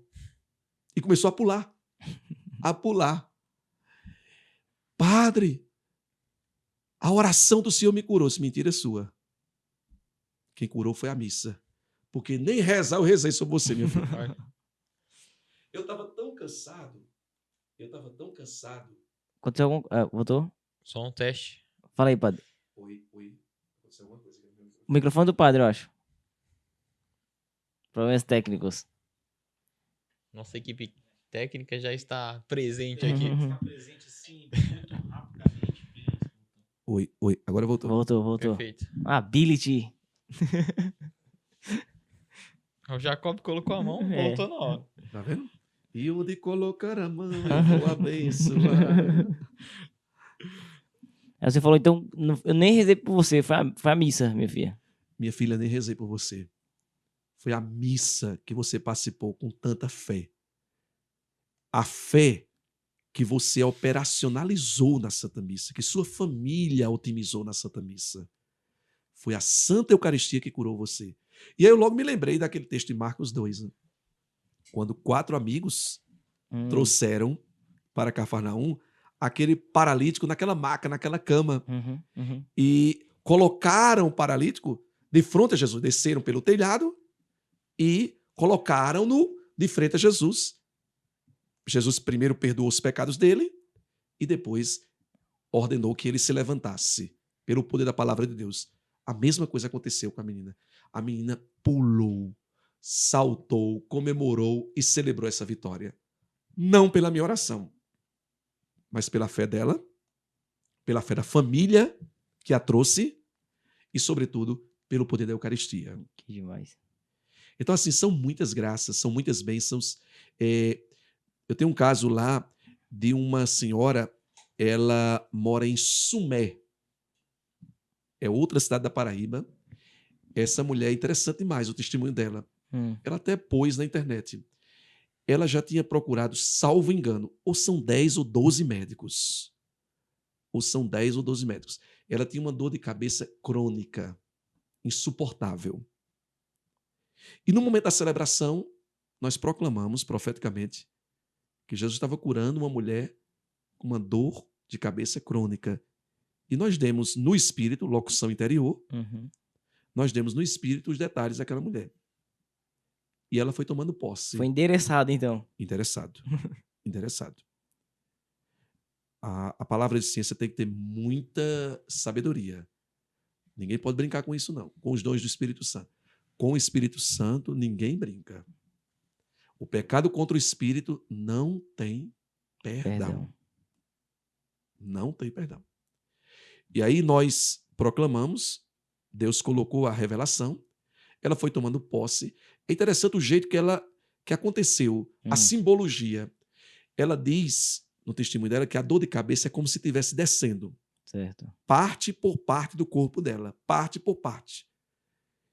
Ela vai contando. Pá. De repente, ela diz que estava sem o sapato, sem os sapatos, estava descalça. Quando ela olha, os sapatos, eles se queimaram. Eles foram queimados. Jesus amado. Foram queimados. Ficou apenas o pozinho dos sapatos. Quando ela olhou Estava lá o pozinho dos sapatos, os sapatos todos queimados, totalmente queimados. E a partir daquela celebração, depois de ou são 10 ou são 12 médicos, depois de tanto tratamento, depois de tanto remédio, depois de tanta medicação, ela ficou totalmente curada. Está proclamando para quem quiser ouvir Bendito seja a Deus. cura dela. Eu posso esconder isso, meu filho? De jeito Não tem nenhum. como. Agora, quem cura é Jesus. Sim. Quem cura é a Eucaristia. Uhum. O padre, coitado, não cura ninguém. Repete para ti mesmo. Cura-te a ti mesmo, ó médico. Absolutamente ninguém. Agora, Jesus, onde ele coloca a mão, tudo se transforma, meu filho. Que bênção, padre. Que bênção. Deixa eu fazer uma pergunta. É ainda acerca do dom da palavra de ciência. Certo. Eu queria perguntar duas coisas. Como que isso chega ao coração? A mente e tal, a ponto de ser proclamada? Se existe um processo interior que geralmente acontece? E se esses dons, eles se desenvolvem na pessoa, ou no sentido assim, você não tinha e você começa a rezar, a desenvolver, ou tem alguém que Deus já deu o dom específico para aquela pessoa? Eu acredito que é mais ou menos como falava Aristóteles e depois São Tomás de Aquino. Potência e ato. Os dons já estão na pessoa. Eles são inalienáveis, intrínsecos. Mas eles estão em potência. Uhum. E aí você vai otimizando para que eles se transformem em ato. Eu acredito que ninguém começa a ter. Você otimiza, você qualifica, você maximiza, você aperfeiçoa seus dons. Eu acredito no aperfeiçoamento, não no surgimento ex nihilo, do nada. Uhum. Ex nihilo, só quando Deus foi criar, do nada. Uhum. Uhum. Então eu acredito no aperfeiçoamento, na otimização. Eu fui descobrindo gradativamente. Eu ainda era seminarista e rezei algumas pessoas e no silêncio soube da cura daquela pessoa. Eu não sabia muito, porque eu fiz o caminho inverso de muita gente que conhece a renovação carismática Uhum. e depois, por causa de algumas hostilidades, algumas incompreensões, ou até algumas perseguições, desistem dessa onda da graça. Dessa onda da graça. Eu fiz o caminho inverso. Eu não entrei como seminarista pela renovação carismática. Uhum. Uhum. Eu já conhecia a renovação como seminarista. Conhecia lampejos, conhecia sinais, sinetes, mas a renovação em si, a espiritualidade, a mística, como seminarista. E aí eu fui me aprofundando, começando a rezar em algumas pessoas de uma forma tímida, de uma forma discreta, e os frutos foram aparecendo. Uhum. Curas, libertações, transformações, conversões, restaurações, mudanças, metanoias. E eu fui descobrindo que Deus tinha me dado esse dom. É dom de Deus. Deus dá a quem quer e como quer. Dá a quem quer, como quer, e, sobretudo, para a utilidade de todos. Certo. Se for para a sua própria utilidade, para a sua locupletação, não é de Deus, é demoníaco. Uhum. Tem que ser para o serviço de todos. E a gente vai descobrindo, vai se aperfeiçoando. Por exemplo, na primeira missa com orações de cura e libertação que eu celebrei, foi na minha primeira paróquia. Um grupinho pequeno, era um grupinho de retiro de carnaval. E Deus colocou uma palavra de ciência, e eu sempre fui muito assim, cuidadoso. O discernimento, né? Será que é coisa da minha cabeça? Será que é coisa da minha cabeça? Será que é autossugestão? Ou se é heterossugestão do momento? Né? Será que é euforia? Um transe, uma transe do momento? Será que é alguma coisa psicológica? Eu sempre tive muito esse cuidado. Essa precaução. E aí, na primeira celebração, Corações de Cura e Libertação, na cidade de Emas, na minha primeira paróquia, Deus colocou assim: chame 3 jovens, 3 rapazes que são intrigados dos seus respectivos pais. E eu disse, eu não vou chamar não. Eu não vou chamar não. E Deus me inquietou, chame 3 rapazes. E eu disse de forma genérica, eu disse, eu vou encontrar aqui o meu termo. Meio incrédulo. Meio incrédulo. Nem vou desobedecer a Deus e nem vou ser tão preciso, Não nem vou vou ser tão cartesiano assim. Não vou me expor. Não vou me expor tanto. Gente, os jovens que são intrigados dos seus pais, venham aqui. E Deus me inquietou. 3. Não foi isso que eu falei, não, Fabrício. Deixa de ser desobediente. Mas eu não chamei os 3. Eu desobedeci. Primeira missa com orações de cura e libertação começou com uma desobediência, com uma infidelidade. Quando termina a missa, uma intercessora da renovação carismática da cidade de Patos estava na missa, Betânia. Ela se aproximou, pegou no meu braço e disse, padre, por que o senhor desobedeceu a Deus? Eu disse, como assim, Betânia? Deus não estava dizendo que o senhor chamasse 3 jovens? Por que o senhor não os chamou? Eu fiquei impactado. Como é que a mesma revelação que eu recebi, ela recebeu? Exatamente 3 jovens. Então, ali eu vi que o negócio era mais sério e mais profundo do que eu pensava. Então, tudo isso foi despertando e eu fui percebendo os sinais de Deus, as manifestações de Deus, as revelações de Deus. E aí, respondendo a sua pergunta, eu acredito que você vai potencializando, vai otimizando, vai qualificando os seus dons. Mas eles não surgem do nada, da noite para o dia, do estralar de dedos. E nem todo mundo tem. Todo mundo tem dons. Agora, são 2 diversos. Certo. São 2 diferentes. Você tem um dom. Eu não sei qual é, mas você tem. Você tem um dom. Também não sei qual é, mas você tem. Todos nós temos dons. Carismas. Todos nós recebemos talentos. Todos nós temos boas inclinações, aptidões, qualidades, predicados. E para perceber... E teologicamente falando, dons e carismas. Sim. Todos nós temos. E para perceber e descobrir, tem que tentar, tem que ser ousado. Você vai percebendo aquilo que... Você tem que tentar, tem que ser ousado e, sobretudo, precisa estar em convivência com o povo de Deus. É na convivência com o povo de Deus que você descobre. São nos entrelaçamentos, nos intercambiamentos sociais. São nessas relações interpessoais que você vai descobrindo. Se você, narcisisticamente, se isola,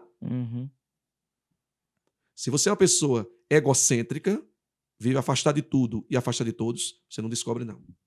É no convívio comunitário, eclesial, assembleia dos eleitos. É no convívio social que você descobre os dons e os talentos. Muitas vezes eu fico recluso, eu fico enclausurado em mim mesmo, ensimesmado em mim mesmo. Muitas vezes eu fico afastado de tudo e de todos.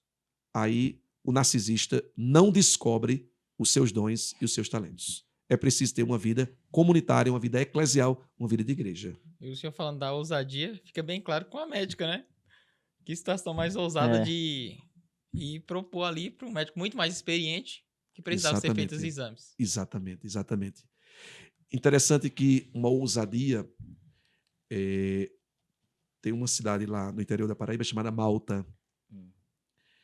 E a senhora, ela me procurou, ela foi à missa, e após a missa, ela estava com os exames dela. Ela ia começar isso na missa, ela ia começar na terça-feira a fazer simultaneamente, quimioterapia e radioterapia. Quimio e radioterapia. E pediu que eu rezasse sobre os exames dela. E eu rezei sobre os exames. Olhem a loucura. Olhem, como diz na linguagem popular, a doidice. Quando eu rezei, Deus colocou no meu coração, ela não tem câncer. Eu digo, pronto. Senhor, não queira isso não. Proclame que ela não tem câncer. Que responsabilidade. Vão me chamar agora de irracional, anticientífico, fideísta, negacionista, alienado e alienante. Agora eu estou frito. proclame que ela não tem câncer. Eu ali temeroso, receoso. Minha filha, Deus abençoe sua cirurgia, Deus abençoe sua quimioterapia, radioterapia. Ia fazer simultaneamente. Uhum. Que eu nem sabia que Era havia essa possível. simultaneidade. Que era possível essa simultaneidade. Minha filha, Deus abençoe. Agora, o receio do padre. Agora, minha filha, Deus está dizendo que a senhora não tem câncer, não. Como é, padre? Deus está dizendo que a senhora não tem câncer. Padre, estão aqui os exames, padre. Os exames estão aqui. Minha filha, a senhora acerta as contas com Deus.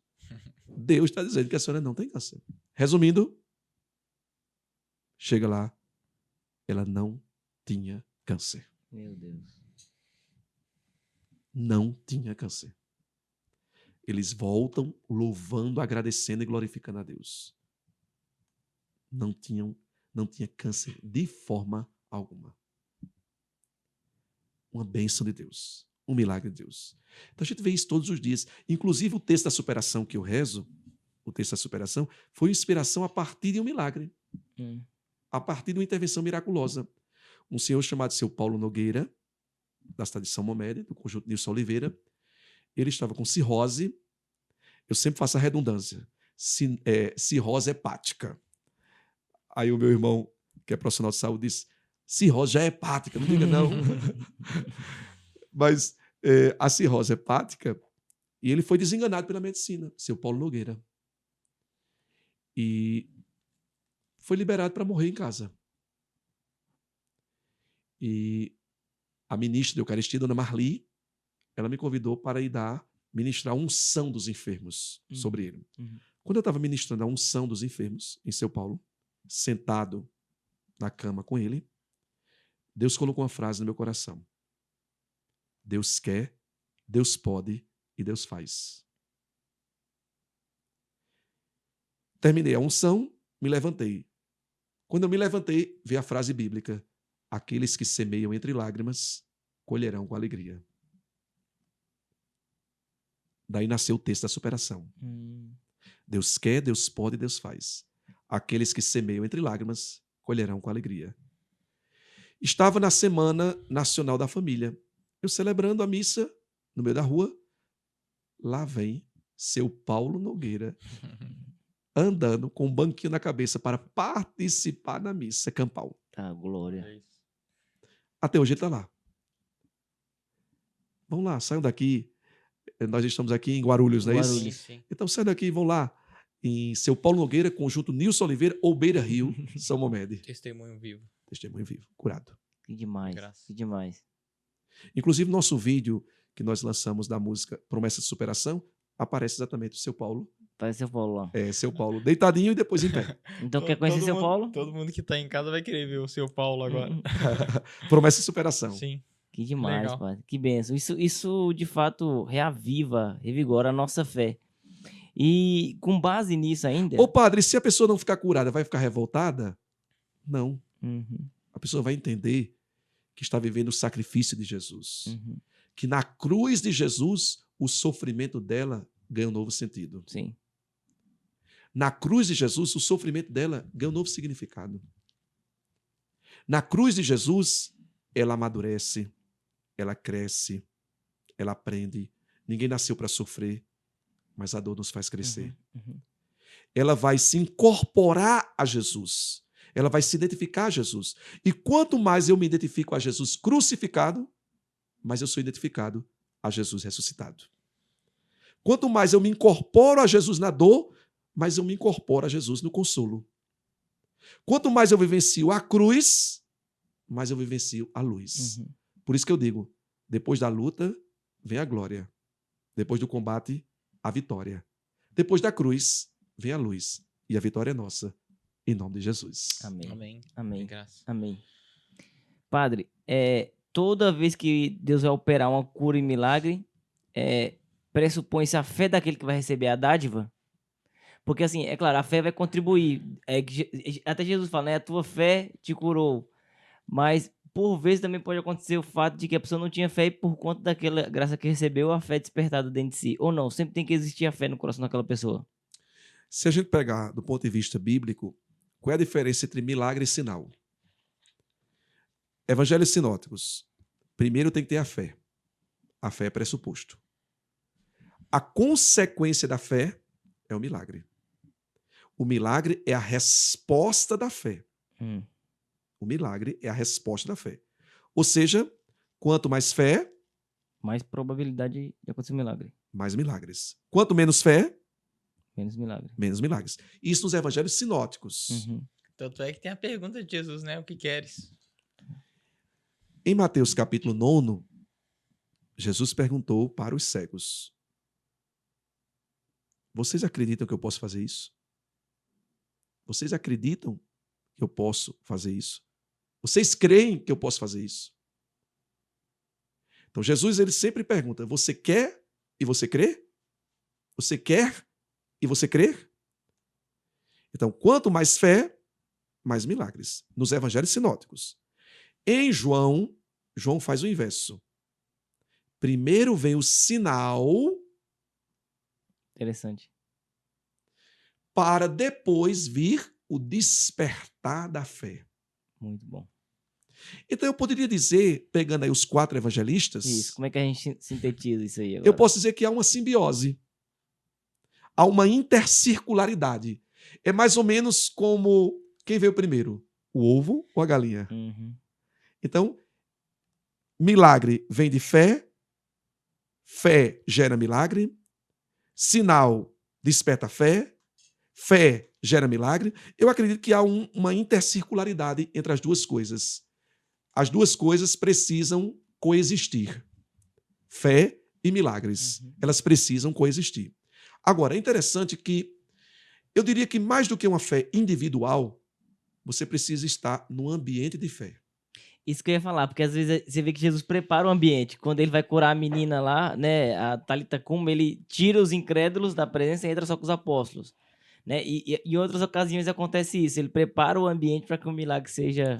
Até essa que o padre citou, do paralítico, que ele perdoa os pecados. Tem uma multidão ali olhando. Mas ninguém acredita que foi perdoado o pecado porque não foi visível. Mas Exato. ele É, cura né? ali o paralítico, preparou o ambiente também para que... Muito boa. Jesus ele só curou ali para atestar o principal que ele queria fazer, Uhum. o perdão dos pecados. Que era muito maior. Que era muito maior. O perdão é muito maior do que a cura física. Sim, sim.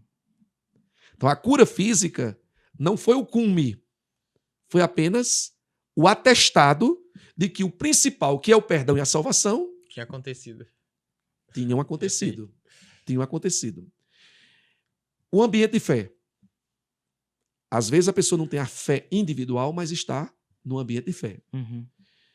Quando Jesus foi curar o paralítico de Marcos 2, Jesus disse assim, Jesus não, o evangelista disse, vendo a fé que eles tinham, Que demais. que os amigos tinham, por isso eu vou dar dando um conselho, viu? Seja amigo de quem tem fé. Exatamente. Seja amigo de quem é amigo de Jesus. Aí é vantajoso para você, viu? É proveitoso para você. Seja amigo de quem tem fé. Vendo a fé que eles tinham, disse Jesus ao paralítico: levante-se e ande. Então, o paralítico não foi curado pela fé individual. Uhum. Ah, a salvação individual. Heresia. A salvação tem 2 dimensões, individual e comunitária. Onde 2 ou mais estiverem reunidos em meu nome, eu estarei no meio deles. Pai nosso, não Pai meu. Pai nosso. Então Jesus, ele formou a eclésia ou eclesia, a carral, a nova carral, a comunidade dos fiéis. Nós precisamos estar na comunidade dos fiéis. Por que é que Tomé não acreditou na mensagem da ressurreição? Porque no primeiro dia da semana não estava junto com a comunidade. Faltou na missa. Faltou a missa. Já dizia Frei Damião. Já ouviu falar em Frei Damião, de Sim, Bolzano? Sim, sim. Frei Damião é meu padre Pio, viu? Eu sou devoto de Frei Damião. Frei Damião de Bolzano. Então, já dizia Frei Damião, um domingo sem missa é uma semana sem graça. É uma semana sem Deus. Essa é uma frase dele? É frase dele. Porque eu vejo tantas pessoas falando essa frase É e eu de não sabia Frei que era Damião dele. de Bozano, meu Olha. filho. Meu Padre Pio. Você é devoto do Padre Pio? Meu irmão é muito mais. É. Pois eu sou devoto do Frei Damião de Bozano. Padre Pio do Nordeste brasileiro. É o Padre Pio do Nordeste brasileiro. Inclusive, ele passou várias vezes na casa na qual eu moro hoje. Olha só que bênção, hein? Aí é uma graça, né? E eu tenho uma relíquia, um cachinho, uma mecha, chama mecha, né? Sim. Dos cabelos do Frei Damião de Bozano. E eu sempre recorro. Faço minha oração e peço a intercessão dele. A gente sabe muito pouco, a gente vê as pessoas, né? Meus avós, principalmente a minha mãe falar, Frei Damião, mas assim nunca nos aprofundamos, não. Pois você se Tá aprofunda em um grande missionário. Um homem que começava a missão 4 horas da manhã, terminava 10 horas da noite, de forma ininterrupta, Incansável. incansável, inesgotável. Então, você precisa ser amigo de quem é amigo de Jesus. Uhum. Agora vem, quando Jesus foi curar o cego de Betesda, Marcos 8, primeira coisa que Jesus fez foi o quê? Pegou no braço do camarada e tirou do povoado no qual ele morava. Certo. Para dizer, esse ambiente aqui é tóxico. Esse ambiente é incrédulo. É um atraso de vida. É um atraso de vida. Saia desse ambiente tóxico. Saia desse ambiente pesado. Saia desse ambiente negativo. Saia desse ambiente que é um atraso para a sua vida. Se você quiser uma vida nova. Se você quiser uma vida na graça. Saia desse ambiente que é um atropelo. É um fardo insuportável para você. Então Jesus tirou o cego de Betesda, Marcos 8, daquele ambiente, e depois, gradativamente, é um milagre muito interessante, porque foi gradativo, não foi de uma vez só, de uma forma repentina, brusca e abrupta, mas foi gradativamente. Jesus foi curando a cegueira daquele homem. E existe uma didática por trás disso, né? Uma didática para dizer que o processo é que faz o milagre e que o milagre é processual. O milagre ele é processual, ele é gradual. O milagre é diário, todos os dias. Para quem ainda não pegou aí do que milagre o pai tá falando, é que Jesus faz a lama, passa nos olhos. Preste atenção, Marcos 8. Isso é bom, porque às vezes tem a pessoa assistindo falando do que milagre é esse que ele tá falando. Marcos 8, 22. Chegaram a Betsaida. Algumas pessoas levaram um cego e pediram que Jesus tocasse no cego. Jesus pegou o cego pela mão, levou para fora do povoado.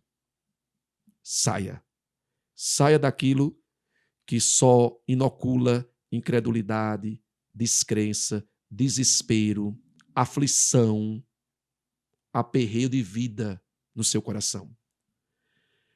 Jesus levou para fora do povoado, cuspiu nos olhos dele, pôs as mãos sobre ele e perguntou: você está vendo alguma coisa? O homem levantou os olhos e disse: estou vendo homens que parecem árvores que andam. Então, de uma forma meio confusa, meio nebulosa, meio desarmonizada.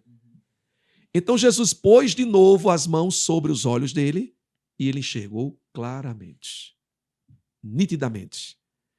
Então, o milagre foi processual, foi gradual, etapa por etapa, degrau por degrau, momento por momento. Então, não se desespere. Você está num momento do milagre. Você está numa etapa do milagre. Você está num degrau do milagre. Pode ter certeza. Esse milagre que é processual, ele vai culminar com a sua cura e a sua libertação totais, em nome de Jesus. Amém. Amém. Então tem que estar num ambiente de fé, meu filho. Tem que conviver com quem tem fé. Claro, precisamos conviver também com os tomés da vida. Mas eu estou falando assim, você precisa se abastecer. O seu combustível para você ser luz lá do mundo, sal lá da terra, fermento lá daquela massa, o seu combustível, porque ninguém pode dar o que não tem, e ninguém pode ter se não recebeu de alguém, é estar em ambiente de fé e estar com pessoas de fé. Aí você vai ser abastecido, preenchido, fortalecido para levar essa boa nova, essa boa notícia a todos. Todos, como diz o Papa Francisco. Todos Todos. Eu sou fascinado com essa palavra do Papa Francisco. Todos, sem exceções e sem acepções de pessoas. Todos. Agora, para finalizar, eu queria perguntar uma coisa, senhor. Esse ano... Foi esse ano, né? Não sei o que você vai falar. Vamos ver. A profecia do avivamento? Foi Foi. sim. Esse ano a gente foi convidado para estar com o pessoal na profecia do avivamento, lá na Canção Nova. E a gente foi... E existe uma propagação muito forte nos últimos anos desse termo, o avivamento. Então, a espiritualidade que é alimentada por conta desse evento é de se esperar da parte de Deus um grande derramado do Espírito Santo, denominado como avivamento, para essa geração. Eu queria saber se esse é um termo familiar ao senhor e qual a sua perspectiva a respeito desse derramar mais notório, sobrenatural do Espírito Santo para a nossa geração. Então a gente percebe que quando teve o boom da renovação carismática, entende-se que foi um derramar extraordinário, um avivamento para a igreja. Se o senhor tem uma perspectiva que aconteça algo parecido, assim. Olha, eu sempre acredito na Kadosh, na glória de Deus manifestada em nossa vida. E eu faço um evento lá intitulado Shekinah. Shekinah. Na tenda da reunião, Deus manifesta a Kadosh, a sua glória. E eu acredito que Deus ele tem sempre novidades. Deus ele tem sempre surpresas. Eu acredito piamente que Deus está preparando uma grande novidade para a nossa geração. Porque Deus, como ele é criativo, ele apresenta respostas novas para questionamentos novos, para problemas novos. Não é a mesma e anacrônica resposta. Certo. Então, essa resposta nova de Deus, eu acredito piamente que seja um grande derramamento do Espírito Santo. Um grande derramamento do Espírito Santo. Para quê? Para que nós façamos a experiência pessoal com nosso Senhor Jesus Cristo. O Espírito Santo, ele vem sempre para nos cristificar. Não podemos separar a missão invisível do Espírito da missão visível de Cristo. Não podemos. Não podemos cair num pneumatismo. A pneumatologia, o derramamento do Espírito Santo, eu acredito que Deus está preparando um grande e abundante derramamento do Espírito Santo para nos cristificar. Porque nesses tempos de relativismo, nesses tempos de secularismo exacerbado, nesses tempos de minimização da pessoa teândrica de Jesus, o Espírito Santo vai fazer uma grande obra para a gente saber que Jesus não é um Salvador, que Jesus é o Salvador. Que Jesus não é um Redentor, mas que Jesus é o Redentor. Que Jesus não é um libertador. Aqui o que eu estou falando é muito forte para mim. Mas Jesus é o libertador por excelência. E ninguém pode fazer essa experiência com o senhorio de Jesus a não ser na ação do Espírito Santo.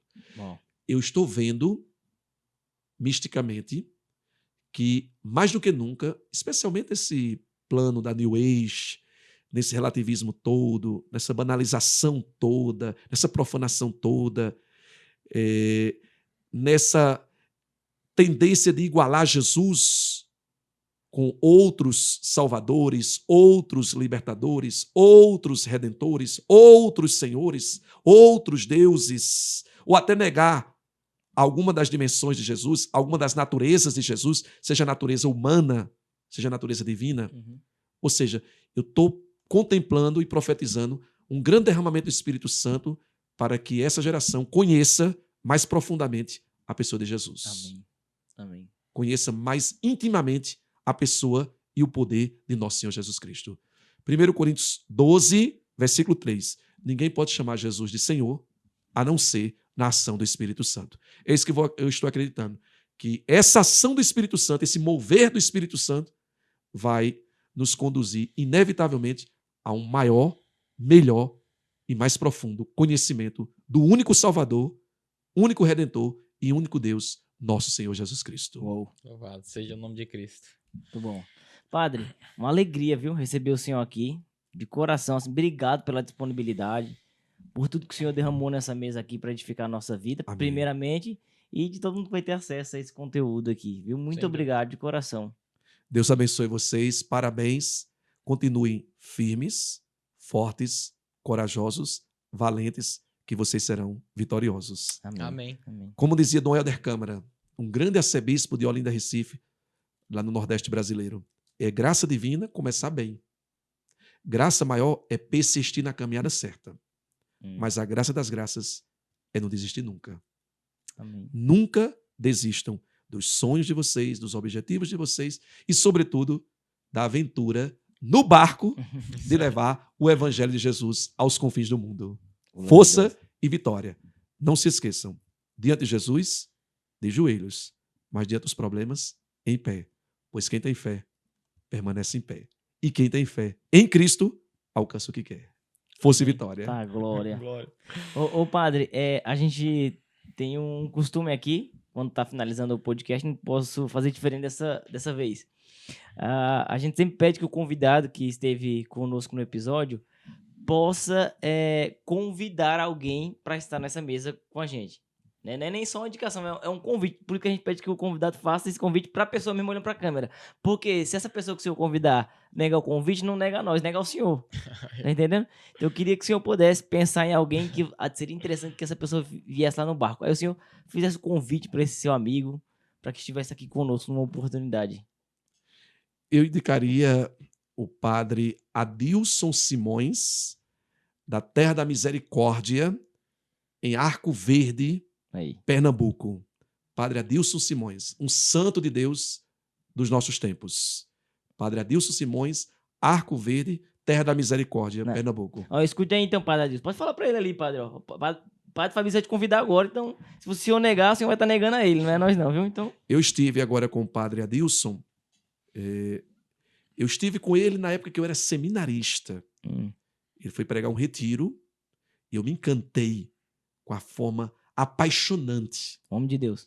e motivadora com a qual ele fala sobre Jesus. Demais. E agora estive na obra que Deus lhe inspirou para fazer, que é a Terra da Misericórdia. E fiquei encantado. Fiquei encantado com um curtíssimo espaço de tempo que eu estive com o padre Adilson. Mas o testemunho dele é algo que ressoa, é algo fortíssimo. É um testemunho, eu vou criar um neologismo, imparável. Imparável. E vale a pena vocês conhecerem a Terra da Misericórdia, Padre Adilson Simões. Vai Pois ser é. bom receber o conterrâneo, né? É, Pernambucano. Você é de Pernambuco, né? É. Somos. somos Pernambuco. Vai ser Muito bom. É isso. É isso. Diante disso aqui, só podemos dizer uma coisa. Permaneça no barco, porque fora do barco... Não há salvação. Amém.